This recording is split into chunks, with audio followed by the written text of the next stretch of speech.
How to log in Shopee account on Shopee app. Hello and welcome back to Official Help Desk. In today's tutorial, I'm going to show you how you can get logged into your Shopee account through the help of your app.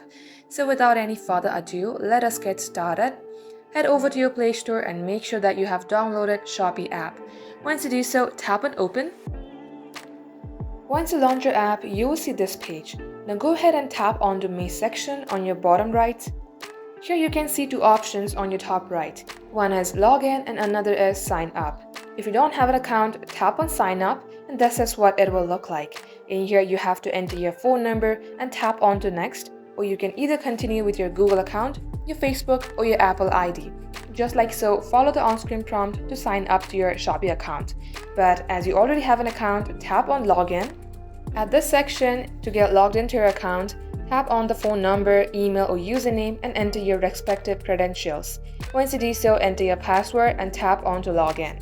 If you don't remember your username or your password, you can also get help from Shopee Help and Support at the bottom of the page. And this is how you get logged into your account. So that is all for today's tutorial. If you would like to see more videos on this topic, then do comment down below and we will get back to you soon with more tutorials like this. In the meantime, what you can do is like this video and subscribe to our channel. Also, don't forget to hit the notification bell to never miss an update from us. Lastly, thank you very much for watching the video till the very end. We will catch you up in our next upload.